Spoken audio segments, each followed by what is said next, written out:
अभी अपने काम से लौटकर घर वापस आ रहा था। काम से थोड़ा सा माइंड फ्रेश करने के लिए वो अभी गेम खेल रहा था। अगले दिन वो उठता है और फिर से ऑफिस के लिए निकलने लगता है, लेकिन जब वो गेट खोलता है तभी उसके दिल का दौरा पड़ जाता है। अगले सीन में जब उसकी आंखें खुलती है तो अभी उसके सामने एक बिग प्लॉट वाली लड़की खड़ी हुई थी। उसे लग रहा था शायद वो किसी हॉस्पिटल में है, क्योंकि उसे दिल का दौरा पड़ा था। लेकिन तभी वहाँ पर एक डॉगी आता है जो कि उड़ रहा था। उसे देखकर एल घबरा जाता है। एक पल को उसे लगता है कि शायद वो स्वर्ग पहुंच चुका है, पर तभी वहाँ पर एक मेड आती है और उस पहले वाली लेडी से कहती है कि आपका बेटा तो बहुत क्यूट है। और जब यहाँ पर वो मेड आगे आ रही थी तभी एल उस मेड की उस ट्रे में अपनी शक्ल को देखता है और उसे जानने को मिलता है कि वो अब एक बच्चा बन चुका है। उसे पहले लग रहा था कि ये सपना है, लेकिन बाद में उसे धीरे धीरे जानने को मिलता है कि ये सपना नहीं है। उसका नाम इस वर्ल्ड में एल है और वो एक लॉर्ड का बेटा है जो कि नोबल फैमिली से बिलोंग करता है। अब 3 साल बीत चुके थे। एल इस वक्त कुछ बुक्स पढ़ रहा था। असल में उसे सब याद था कि वो पहले किस वर्ल्ड में था और वो यहाँ पर रेइनकार्नेट हुआ है, इसलिए उसने शुरुआत से ही लिखना और बोलना सीख लिया था, जिससे कि वो यहाँ की बुक्स को पढ़कर इस वर्ल्ड के बारे में ज्यादा अच्छे से जान सके। पर जब वो यहाँ पर सिटी के आसपास के मैप को देखता है तो वो समझ जाता है कि वो अर्थ पर नहीं है, क्योंकि वहाँ पर ऐसी कुछ जगह एग्जिस्ट ही नहीं करती थी, न अभी और न हजारों साल पहले। साथ ही उसे धीरे धीरे पता चलता है कि इस वर्ल्ड में कुछ लोगों के पास मैजिक पावर्स भी हैं,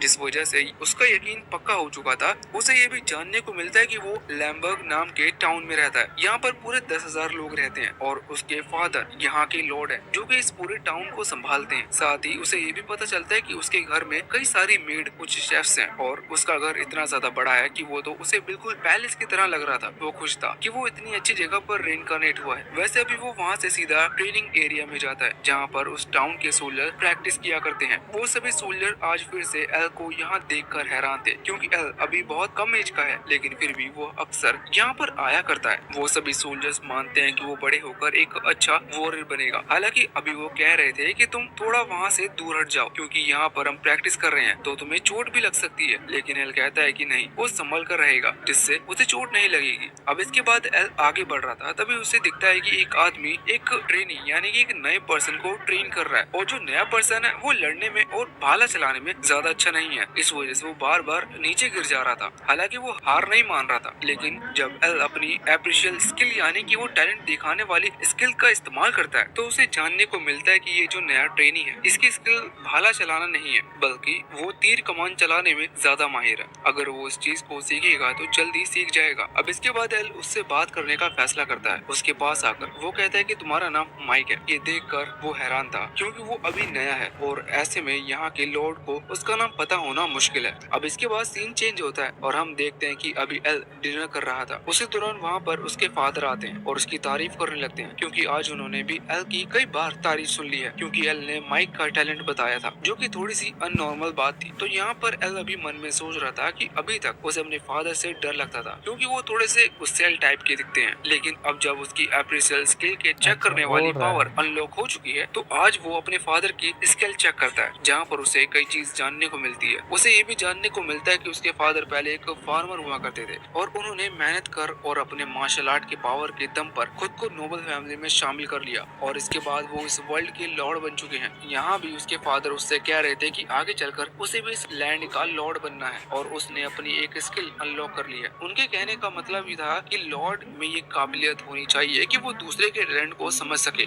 जिससे कि वो उन्हें उनकी पोजीशन पर रखकर आगे जाकर एक ऐसा ग्रुप क्रिएट करे जो कि उसकी हेल्प करे। एल के फादर अभी उससे बहुत खुश थे, इस वजह से वो उसे अपना खाना देते हुए कहते हैं कि ये भी खा लो और जल्दी जल्दी बड़े हो जाओ। वैसे अब इस मोमेंट के बाद से एल ने और ज्यादा बुक्स पढ़ना स्टार्ट कर दी थी, जिससे कि वो जल्दी जल्दी अपने टाउन और अपने एम्पायर के बारे में जान सके। अभी वो पढ़ता है कि उसका एम्पायर खतरे में है। एम्पायर से खतरे से मतलब लैम्बर्ग टाउन नहीं, क्योंकि एम्पायर बहुत बड़ा है और लैम्बर्ग टाउन उसका हिस्सा है, और ये एल के फादर सिर्फ लैम्बर्ग टाउन के ही लॉर्ड है, क्योंकि वो नोबल फैमिली से बिलोंग करते हैं। ऐसा ही इस एम्पायर में और भी कई सारे टाउन है। एल पढ़ता है कि जो एम्पायर है वहाँ के कई सारे लोग बहुत ही ज्यादा करप्ट हैं और वो सिर्फ खुद के बारे में ही सोचते हैं। इस चीज में आगे चलकर ये एम्पायर पूरी तरह से तबाह हो सकता है, क्योंकि सारे टाउन के जो लॉर्ड एम्पायर उन सभी पर टिका हुआ है। अगर ऐसा ही चलता रहा तो आगे होने वाली अलग अलग एम्पायर की लड़ाई में उनका एम्पायर हार जाएगा। एल सोच रहा था कि हर टाउन में जो सोल्जर्स होते हैं वो लड़ने के लिए जाते हैं, और ऐसे में लैम्बर्ग सिटी के जो सभी सोल्जर जाएंगे तो उनका बहुत ज्यादा नुकसान होगा, क्योंकि वो अपने टाउन को बचाने के लिए कुछ भी कर सकते हैं, जबकि दूसरे टाउन के सोल्जर और लॉर्ड आलसी हैं और हारने से सिर्फ सिर्फ सोल्जर या लॉर्ड को नहीं बल्कि पूरे टाउन को नुकसान होगा। इस वजह से एल चाहता था कि वो अपने टाउन को बचा सके और वो इसी का तरीका सोचने के लिए और ज्यादा बुक पढ़ना स्टार्ट कर देता है जिससे कि उसकी नॉलेज बढ़ सके। हालांकि इस दौरान उसे एक आइडिया भी आता है। अभी वो बेस बदलकर वहाँ अपने लैम्बर्ग टाउन में निकल चुका था।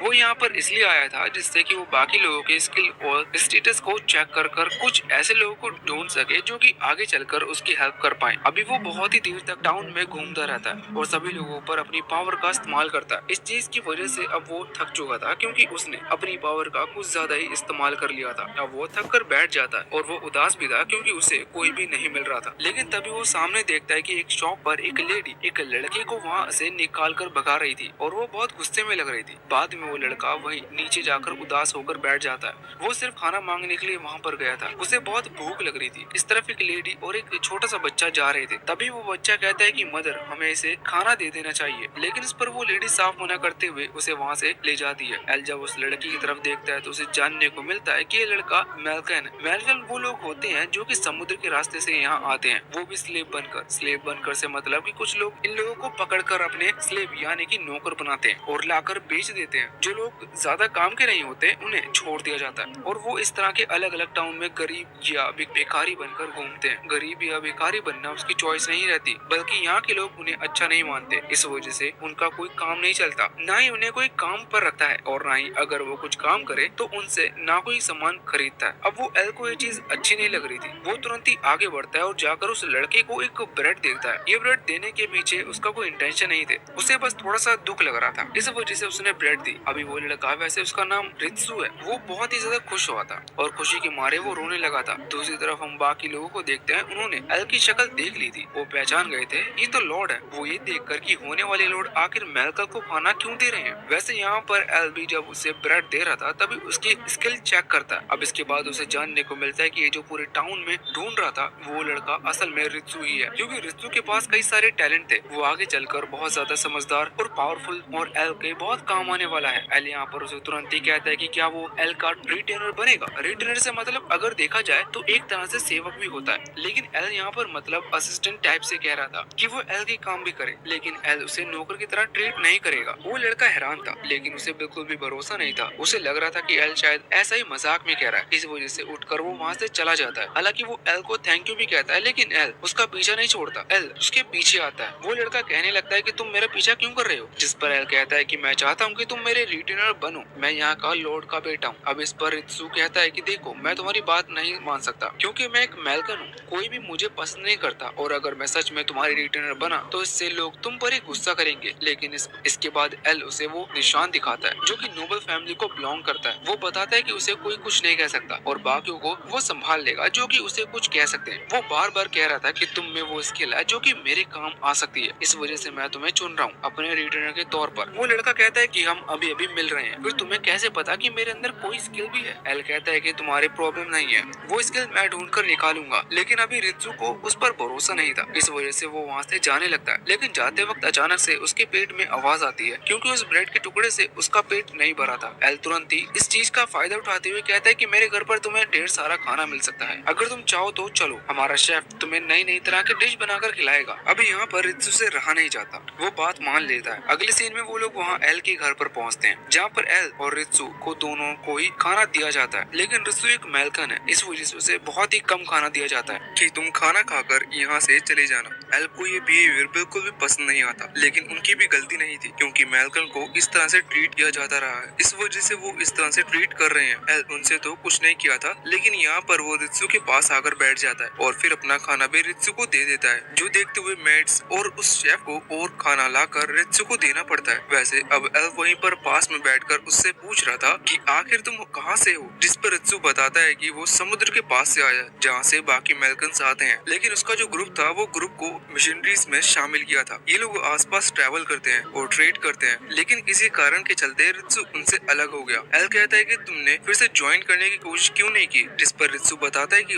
उसके लिए भी अप्रूवल चाहिए होता है। मैल्कन हूँ और ऐसे में मुझे ऐसे किसी ग्रुप में ज्वाइन करवाया नहीं जा सकता जब तक मेरे नाम के पीछे किसी बड़ी फैमिली का नाम ना लगे। और एल बात समझ रहा था। तभी वहाँ पर वो शेफ आकर रित्सु से कहता है कि उसे अब चले जाना चाहिए, लेकिन एल कहता है कि नहीं, रित्सु अब कहीं नहीं जाएगा, वो यहीं रहेगा क्योंकि अब से वो उसका रिटेनर है। ये सुनकर शेफ हैरान था। वो कहता है कि लॉर्ड कभी भी इस चीज के लिए हाँ नहीं करेंगे, पर एल कहता है कि उन्हें मैं समझा लूंगा। अगले सीन में रित्सु और एल दोनों ही वहाँ एल के फादर के सामने थे। एल के फादर कह रहे थे कि वो किसी भी कीमत पर एक मैल्कन को एल का रिटेनर नहीं बना सकते। एल कहता है कि अगर उन्होंने रित्सु को निकाल दिया तो वो एक टैलेंट को खो देंगे, लेकिन एल के फादर का मानना है कि मैल्कन कभी भी टैलेंटेड नहीं हो सकते। पर अब उनसे कहता है कि अगर आप यही मानते हो तो एक बार इसका टेस्ट ले लीजिए। अगर ये टेस्ट में पास होता है तो फिर आप इसे मेरा रिटेनर बना देना, नहीं तो ये चला जाएगा। एल के फादर पहले मना कर रहे थे, लेकिन फिर उन्हें याद आता है कि एल ने माइक के टैलेंट का भी पता लगाया था। इसी वजह से वो रित्सु को भी एक चांस दे देते हैं। वो कहते हैं कि उनकी और रित्सु की एक शॉर्ट फाइट होगी। अगर शॉर्ट फाइट में रित्सु जीतता है तो इसके बाद वो उससे अपने यहाँ पर सोल्जर के रूप में अपॉइंट कर लेंगे। लेकिन एल इस चीज पर आवाज उठाता है क्योंकि उसके फादर स्ट्रॉन्ग और एक्सपीरियंस भी हैं, इसलिए रित्सु उन्हें नहीं हरा सकता। पर एल के फादर कहते हैं कि तुमने ही तो कहा अभी अभी कि रित्सु बहुत टैलेंटेड है, इसलिए अगर वो चाहता है कि मैं उसे सोल्जर में शामिल कर लूं तो उसके लिए उसे मेरे टेस्ट को पास करना होगा। इसके बाद वो वहाँ से चले जाते हैं। एल उन्हें समझाते हुए उनके पीछे जा रहा था। ये चीज देखकर रित्सु एल से पूछता है कि आखिर वो इतनी मेहनत क्यों कर रहा है उसे शामिल करने के लिए। तो इस पर एल रुक कर कहता है कि क्या तुम ऐसा नहीं चाहते, सच बताना, अगर तुम ऐसा नहीं चाहते हो तो मैं जबरदस्ती नहीं करूंगा। लेकिन रित्सु इस पर कहने लगता है कि नहीं, ये तो उसकी जिंदगी का सबसे ज्यादा अच्छा दिन है। वो तो बस कंफ्यूज है कि आखिर एल ऐसा क्यों कर रहा है। एल कहता है कि वो आने वाले समय में इस टाउन का लॉर्ड बनने वाला है और वो अकेले इस जगह को नहीं संभाल सकता, इसलिए उसे कुछ काबिल लोगों की जरूरत है। वो कहता है कि सबसे पहले अब इसके बाद सीन चेंज होता है और हम देखते हैं कि वो लोग सीधा ट्रेनिंग एरिया में आ चुके थे, जहाँ पर आने के बाद एल के फादर पहले एक सेकंड क्लॉक मंगवाते हैं जिससे वो टाइम मेजर कर सके। और इसके बाद वो रित्सु से कहते हैं कि तुम्हारे पास सिर्फ कुछ ही मिनट का टाइम है, अगर इतने में ही तुमने एक भी अटैक मेरे ऊपर कर दिया तो मैं तुम्हें पास मानूंगा और सोल्जर में शामिल कर लूंगा। वैसे बाकी जो सोल्जर्स थे वो यहाँ पर रित्सु को देखकर हैरान थे क्योंकि वो समझ गए थे कि रित्सु एक मैल्कन है। अब फाइट शुरू होती है जिस दौरान हम देखते हैं कि रित्सु पूरी कोशिश कर रहा था एल के फादर को हिट करने का, लेकिन वो ऐसा नहीं कर पा रहा था। पर बाकी सब ये देखकर शॉक थे कि रित्सु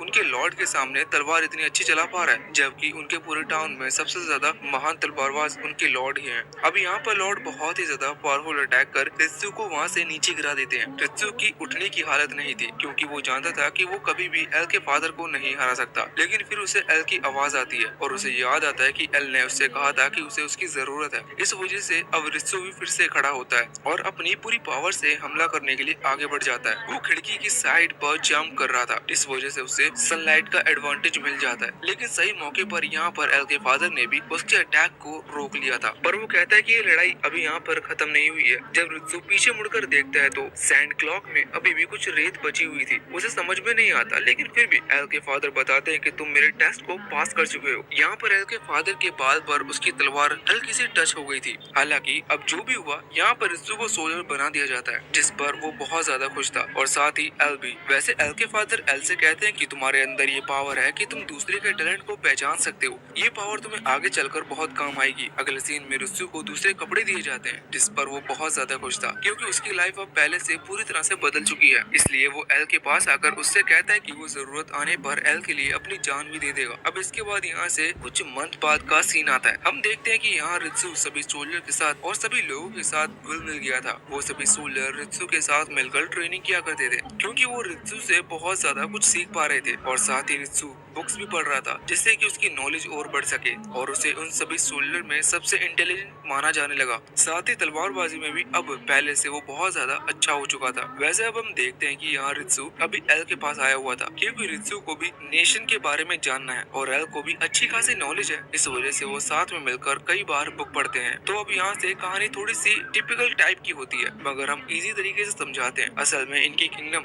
200 साल पहले क्रिएट किया गया था। पहले इनकी किंगडम के 7 टुकड़े थे, जिसके बाद एक टुकड़े के किंग ने बाकियों पर राज करने का सोचा और हमला कर दिया। एक एक करके उन्होंने सारे सोल्जर को अपना बना लिया था, जिसके बाद ये बड़ा किंगडम बना। लेकिन अब 200 साल बाद हालात थोड़े से अलग हैं, क्योंकि अभी का जो नया किंग बना है उनकी एज बहुत कम है। ऐसा समझ लो कि वो बच्चा ही है। इसका मतलब वो इस किंगडम को नहीं संभाल सकता और बाकी इस किंगडम के जो छोटे छोटे टुकड़े किए गए हैं जिससे कि अलग अलग राजा उन किंगडम को संभाल सके, वो ये नहीं चाहते कि उन पर एक बच्चा राज करे। इस वजह से वो सभी प्लान कर रहे हैं कि उस बच्चे को रास्ते से कैसे हटाएं और इस किंगडम को हथियाएंगे। उनमें से एक आदमी जिसका साथ साथ एल के फादर देने वाले उस आदमी का भी एक और भाई है जो कि उस आदमी से भी ज्यादा कैपेबल है। आप इतना समझ लीजिए कि आगे चलकर एक लड़ाई होने वाली है जिसके लिए एल को तैयारी करनी है, क्योंकि अगर उसके साथ लड़ाई में गए तो हालत ऐसा है कि वो अपनी पूरी कोशिश करेंगे लेकिन फिर भी हमारे कई सारे साथी मारे जाएंगे। इसी वजह से एल ने रित्सु को चुना जिससे वो अपनी टीम को बढ़ा सके। अब वो एक और ऐसे पर्सन को ढूंढने के लिए निकल रहा है जो कि आगे चलकर उन्हें हेल्प करे। अब वो दोनों ही वहाँ से निकल पड़े थे। साथ में ही एक ऐसे पर्सन को ढूंढने के लिए बाहर आने के बाद एल अपने फादर को देखता है जो कि अभी तलवार लेकर प्रैक्टिस कर रहे थे, क्योंकि वो जानते हैं कि जल्दी वॉर स्टार्ट होगी। यहाँ पर एल आकर बताता है कि वो किसी ऐसे को ढूंढने जा रहा है जो कि उसे और भी कई चीजें सिखा सके या फिर उसकी टीम को स्ट्रॉन्ग बना सके। तो यहाँ पर उसके फादर सजेस्ट करते हैं कि उसे एक मैजिशियन को ढूंढना चाहिए, क्योंकि एक ग्रुप के लिए मैजिशियन बहुत ज्यादा इंपॉर्टेंट हो सकता है।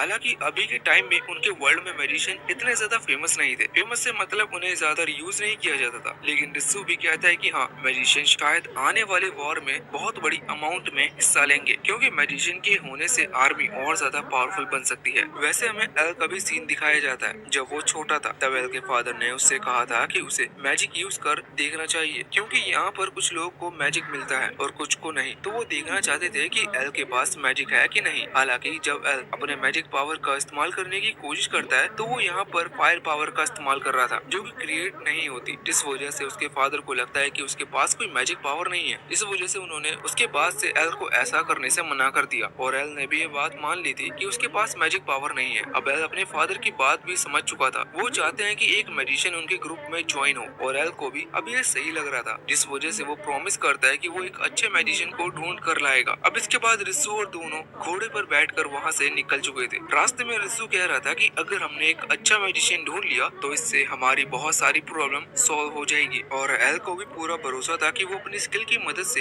एक मैजिशियन ढूंढ ही लेगा। अगले सीन में वो अपने पास की सिटी में पहुंच जाते हैं, जहां पर पहुंचने के बाद एल देखता है कि यहाँ तो बहुत सारे लोग हैं। रित्सु इन्फॉर्म करता है कि यहाँ पर टोटल 50,000 लोग रहते हैं, जो सुनकर एल हैरान था, क्योंकि उसकी सिटी में सिर्फ 10,000 लोग रहते हैं। इसका मतलब यहाँ पर उसकी सिटी में 5 गुना ज्यादा लोग रह रहे हैं। साथ ही अभी यहाँ सामने चीफ यानी कि लॉर्ड के घर को भी देखता है, वो भी बहुत बड़ा था। अभी जब वो आगे बढ़ रहे थे तो एल नोटिस करता है कि यहाँ के सभी लोग बहुत अमीर है, मतलब कि उसके टाउन से भी ज्यादा अमीर। इस वजह से वो हैरान था। वो कह रहा था कि एक दिन लैम्बर्ग सिटी इस तरह की होगी। हालांकि इसके बाद वो अपनी पावर का इस्तेमाल करते हुए सभी के स्किल चेक करने का शुरुआत करता है, लेकिन बहुत देर के बाद भी कोई काम का पर्सन नहीं मिलता, जिस वजह से वो थक कर एक टाउन के पास बैठ गए थे। ऐसा नहीं है कि एल कोई भी मैजिक वाला पर्सन नहीं मिला, उसे मैजिकल लोग मिले थे, लेकिन उनके पावर नंबर बहुत कम थे। पावर नंबर से मतलब उनके अंदर पोटेंशियल थोड़ा नहीं था। वो लोग अभी तक ज्यादा कुछ नहीं सीख पाए हैं। इसका मतलब आगे भी चलकर ज्यादा कुछ सीख नहीं पाएंगे, क्योंकि उनके अंदर ज्यादा सीखने की इच्छा नहीं थी। पर ये लोग हार नहीं मानते। रित्सु उस सिटी का मैप निकालता है और वो अलग अलग रास्ते पर एल को लेके जाने लगता है, जिससे कि वो बाकी लोगों को भी देख सके। अब इसके बाद एल और रित्सु वहाँ से उस सिटी के सबसे बड़े मार्केट के अंदर आ जाते हैं, जहाँ पर खाने की कई सारी दुकानें थी। एल इस जगह को देखकर बहुत ज्यादा हैरान था। वो आगे बढ़ रहा था, तभी उसे एक शॉप दिखती है जहाँ पर बहुत बड़े साइज के एग रखे हुए थे। वहाँ पर जो शॉप ओनर था वो एल को बताता है कि ये ड्रैगन एग है और इनके अंदर से जल्दी ड्रैगन्स निकलेंगे, जिन्हें वो लोग चाहे तो पाल भी सकते हैं। ये सुनकर एल हैरान था। वो सोचता है कि सच में वो एक ड्रैगन को पाल सकता है। इसी वजह से अब वो यहाँ पर 3 एग खरीदने का डिसाइड करता है, लेकिन उसी समय रित्सु अपनी वो छोटी सी तलवार निकालते हुए यहाँ पर उस शॉपकीपर के सामने करता है और कहता है कि तुम लोगों को बेवकूफ क्यों बना रहे हो। रित्सु ने कुछ बॉक्स में पढ़ा था कि ड्रैगन एग्स होते हैं, लेकिन वो इस रीजन में नहीं पाए जाते। वैसे भी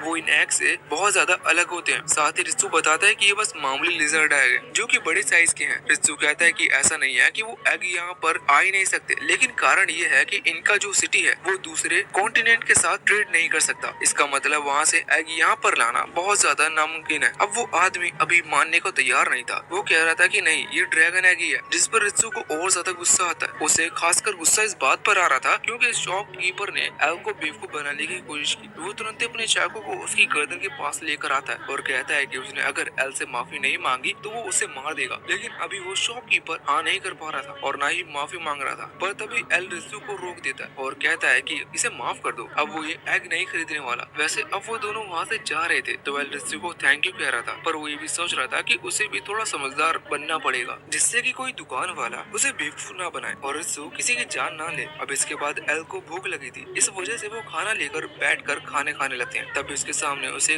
कैंडी शॉप दिखती है। जब वो वहाँ आगे बढ़ रहा था तभी वहाँ उसके पास एक आदमी आकर टकराता है और चला जाता है। एल ने नोटिस नहीं किया था कि वो आदमी उसका पर्स ले गया। अब जब ये चीज एल नोटिस करता है वो तुरंत ही रित्सु को इस बारे में बताता है। रित्सु बताता है चिंता मत करो, हम उस पर्स को ढूंढ लेंगे। और इसके बाद रित्सु ने एल को अपने कंधे पर उठा लिया था और उसी चारों के पीछे भागने लगा था। भागते हुए हमें जानने को मिलता है कि वो चारों असल में वही हैं जो कि एल पर छुपकर नजर रख रखे थे। अब अचानक से उन चोर का वो कपड़ा उड़ जाता है, जिस वजह से हमें जानने को मिलता है कि वो असल में एक लड़की है। अभी वो एक दूसरे रास्ते से भाग रही थी जिससे कि वो एल और रित्सु को पीछे छोड़ सके, लेकिन रित्सु ने उस रास्ते पर जाते हुए देख लिया था, जिस वजह से वो भी वहाँ आ जाता है। हम देखते हैं कि अभी तीनों गुंडों ने उस लड़की को घेर दिया था। वो उसे पीट रहे थे क्योंकि वो एक चोर है, लेकिन वो तीनों गुंडे भी चोर हैं। अभी वो उस लड़की को पीट रहे थे, जो चीज एल को पसंद नहीं आती। एल उन्हें ऐसा करने से मना करता है, लेकिन इस पर उन गुंडे के उस लीडर को गुस्सा आ जाता है। वो यहाँ एल पर हमला करने वाला था, लेकिन इतने में ही रित्सु सामने आता है और उस लीडर को पीटते हुए रोक देता है। अब हम देखते हैं कि वहाँ पर उस लीडर को भी वो दोनों साथी भी रित्सु पर हमला करने लगे थे, लेकिन रित्सु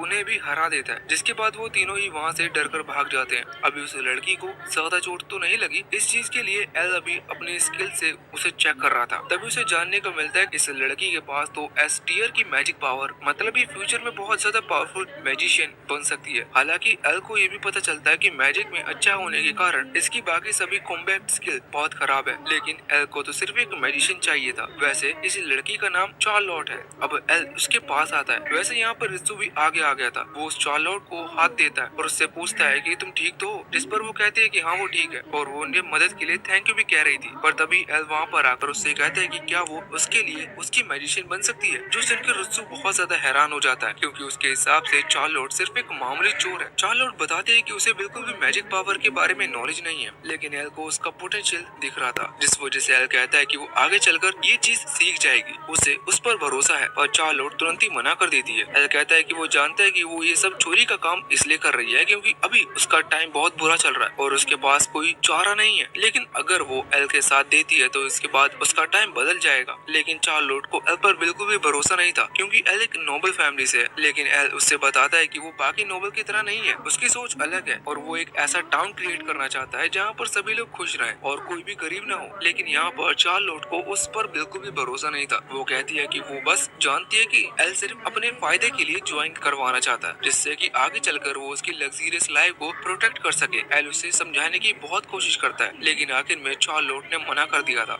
जिस वजह से एल फैसला करता है कि अब वो उसे और नहीं मनाएगा। हालांकि अब वो लोग अपना वो पर्स वापस मांगते हैं। चार्लोट भी वो पर्स वापस दे देती है, क्योंकि इन लोगों ने उनकी जान बचाई थी और वैसे भी वो पर्स उन्हीं का है। एल कहता है आखिर वो लोग कौन थे जो कि तुम्हें पीट रहे थे, जिस पर चार्लोट बताती है कि वो उन लोगों की आदमी है जिन लोगों ने चार्लोट को स्लेव बनाकर यहाँ पर लाए थे। एल कहता है कि फिर तो वो लोग बहुत खतरनाक है, तुम्हें इस टाउन को छोड़कर चले जाना चाहिए। पर इस पर चार्लोट स्टाइल मारते हुए कहती है कि नहीं, वो ऐसा नहीं करने वाली। एल और रित्सु को समझ में नहीं आ रहा था कि आखिर चार्लोट ऐसा क्यों कह रही है, लेकिन अब इतने में ही वहाँ पर कुछ छोटे बच्चे दौड़ते हुए आते हैं। ये सभी ऑर्फन के थे, मतलब अनाथ थे, और एल को जानने को मिलता है कि चार्लोट सिर्फ उन्हीं की वजह से इस टाउन को छोड़कर नहीं जा रही, वरना फिर उन लोगों को खाना कौन देगा। ये देखते हुए एल अपना वो पर्स वापस से चार्लोट को दे देता है। अब इसके बाद सीन चेंज होता है। हम देखते हैं कि उस टाउन में उन्होंने जो घर लिया था रहने के लिए, वहाँ बाहर एक टेबल रखी हुई थी और एल तब से वहाँ पर ही बैठा हुआ था। रात हो गई थी, इस वजह से रित्सु उसके पास आता है और कहता है उसे अंदर चलना चाहिए, उसे चार्लोट के बारे में भूल जाना चाहिए। लेकिन एल कहता है कि चार्लोट उनके साथ है और उससे चार्लोट के लिए बुरा भी लग रहा है। लेकिन इस पर रित्सु बताता है कि ये उसका सोचना भी गलत नहीं है, क्योंकि एक टाइम पर रित्सु भी सभी नोबल के बारे में यही सोचता था। अभी तब वहाँ पर वो छोटे बच्चे दौड़ते हुए आते हैं जिन्हें उसने चार्लोट के साथ देखा था। वो अभी यहाँ पर बताते हैं कि चार्लोट को कुछ लोग अपने साथ उठा कर ले गए हैं। वो लोग शायद वही गुंडे थे जिन्हें हमने चार्लोट के साथ देखा था उसे पीटते हुए। बाद हमें कार्लोट के पास्ट का सीन दिखाया जाता है। हम देखते हैं कि अभी वो ज्यादा बड़ी नहीं थी और एक सुनसान गली में बैठी हुई थी, जहाँ वो इस बारे में सोच रही थी कि पिछली बार वो कब हुई थी। तभी वो एक बग्गी को देखती है जिसमें एक छोटी बच्ची अपनी मदर के साथ जा रही थी। उसे देखते हुए कार्लोट को याद आता है कि पहली बार वो तब रोई थी जब उसे पता चला था कि इस दुनिया में उसके पेरेंट्स नहीं है। हालांकि जब वो बहुत छोटी थी तब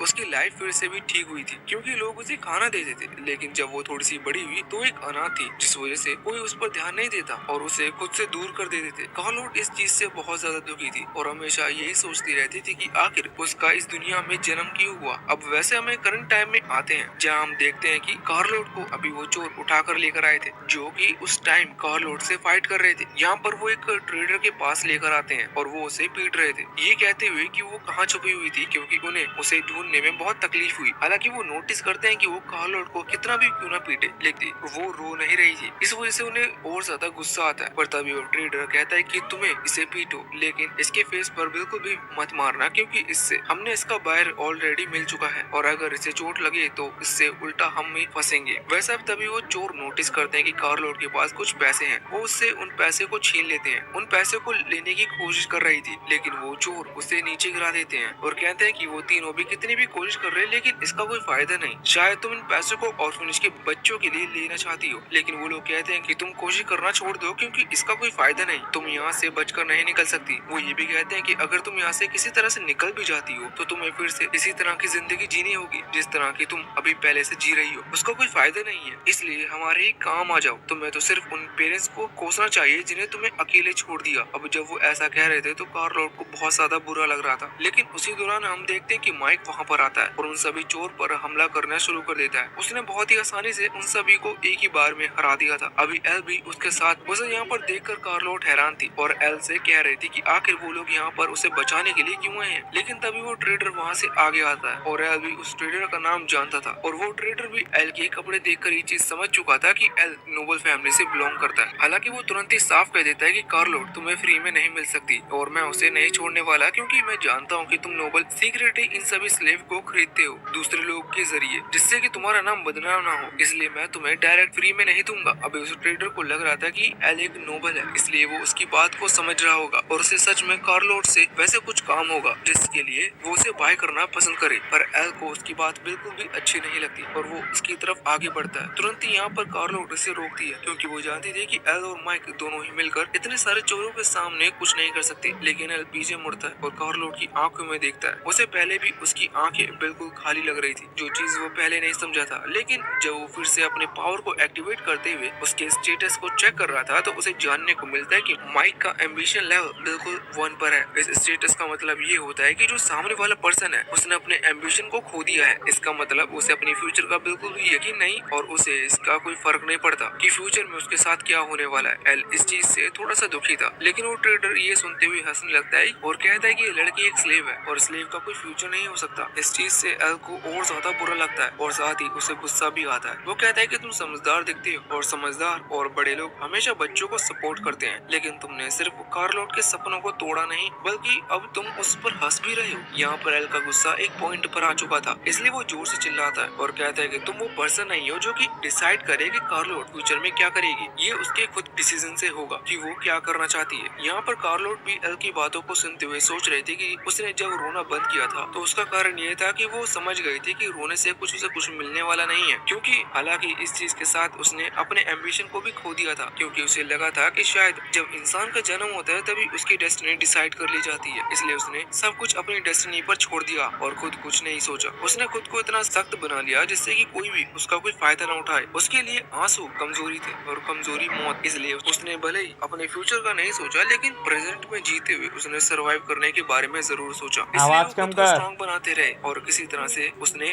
बचपन से लेकर अभी तक सरवाइव किया। लेकिन इस सब बातों को याद करते हुए आज वो बहुत समय के बाद रो रही है। हालांकि यहाँ पर उस ट्रेडर को इस चीज से कोई फर्क नहीं पड़ता और वो बाकी चोरों से कहता है कि हमें और उनकी बकवास नहीं सुननी चाहिए, इन्हें यहाँ से निकाल दो क्योंकि ये हमारे किसी काम के नहीं है। वो सभी चोर वहाँ से जा रहे थे और कार्लोट एल से कह रही थी कि वो माइक को लेकर यहाँ से चला जाए क्योंकि वो अकेले इनसे नहीं लड़ सकते। लेकिन एल माइक से कहता है कि हमें भी इन्हें सबक सिखाना होगा जिससे कि फ्यूचर में ये सभी किसी को ऐसी कोई गड़बड़ ना कर सके। माइक तुरंत ही पहले आगे आता है और चोरों को बहुत बुरी तरह से मारता है, जिसके बाद वो चोर नीचे गिर गए थे। माइक कहता है कि उन्होंने उसके मास्टर को गुस्सा दिलाया, इसलिए अब वो उन्हें नहीं छोड़ेगा। वो आगे बढ़कर फिर से हमला कर रहा था। हालांकि वो चोर सोच रहे थे कि गिनती में ज्यादा है, इसलिए वो माइक को आसानी से हरा देंगे, लेकिन उनका ये मानना गलत था क्योंकि माइक उन सभी को हराते जा रहा था। उनमें से कुछ चोर को मैजिक भी आता था, वो मैजिक का यूज करते हुए, लेकिन मैजिक का भी कोई भी माइक के ऊपर असर नहीं होता और वो उसे रोक भी देता है। यहाँ पर कुछ ही देर में माइक ने सभी चोरों को हरा दिया था। वो ट्रेडर भी ये देखकर हैरान था और माइक को मॉन्स्टर कहकर बुला रहा था। तभी अब वो ट्रेडर अपने सबसे पावरफुल बॉडीगार्ड टाइप के आदमी को बुलाता है जो कि सच में दिखने में बहुत खतरनाक था और कार्लोट उसे देखकर डर गई थी। लेकिन एल जब उस बॉडीगार्ड टाइप आदमी से स्टेटस चेक करता है तो एल को कुछ ऐसी बातें जानने को मिलती है जिसके बाद वो कार्लोट से कह रहा था कि उसे चिंता करने की जरूरत नहीं, ये कुछ नहीं कर पाएगा। इससे उस बॉडीगार्ड को गुस्सा आता है और वो एल से कहता है कि वो उसे छोड़ेगा नहीं। लेकिन तभी माइक उस गार्ड से कहता है कि उससे पहले पहले तुम्हें मुझसे फाइट करनी होगी और मुझसे फाइट करने के बाद तुम जिंदा बचोगे कि नहीं। इससे उस बॉडीगार्ड को और भी ज्यादा गुस्सा आ जाता है और वो भी हमला करना शुरू कर देता है, लेकिन माइक उसे भी बहुत ही आसानी से हरा देता है। अब यहाँ पर वो ट्रेडर ये सब देखकर हैरान था और अपने बारे में बताने लगता है कि वो ट्रेडर के ग्रुप में बहुत बड़ी पोजीशन पर है, बाकी ट्रेडर्स में उसकी बहुत रिस्पेक्ट है। लेकिन एल ये सब बात ऑलरेडी जानता था। एल कहता है कि देखो, हम तुमसे लड़ना नहीं चाहते और तुम्हें चोट नहीं पहुंचाना चाहते, हम तुम्हें पैसे दे देंगे और कार्लोट को खरीदेंगे। ये सुनकर कार्लोट हैरान हो जाती है। यहाँ पर वो ट्रेडर कहता है कि नहीं, मैं कार्लोट को तुम्हें नहीं बेचना चाहता, मेरे पास उसके लिए दूसरा बायर है। जब माइक आगे आता है और कहता है कि तुम गलती कर रहे हो, क्योंकि अगर हम चाहें तो कार्लोट को यहाँ से ऐसे ही ले जा सकते हैं, जिससे तुम्हें डबल नुकसान होगा और तुम्हारी रिस्पेक्ट भी कम होगी और जो तुम्हारे पास ऑलरेडी बायर है वो भी चला जाएगा। वैसे अब तभी यहाँ पर एल थोड़े ज्यादा पैसे देने का ऑफर देता है, जिसके बाद में उस ट्रेडर ने कार्लोट को बेच दिया था। अब अगले सीन में हम देखते हैं कि एल और कार्लोट और माइक वहाँ से जाते हैं और एल कार्लोट से कहता है कि अब वो जहाँ जाना चाहे वो जा सकती है, लेकिन कार्लोट कहते हैं कि वो उसे किस जगह पर ले जाना चाहते हैं। इसके बाद अब वो माउंटेन की तरफ चले गए थे। हालांकि एल को माउंटेन पर चढ़ने में बहुत प्रॉब्लम हो रही थी, इस वजह से वो उस पर गुस्सा कर रहा था। हालांकि उस जगह पर पहुंचने के बाद एल का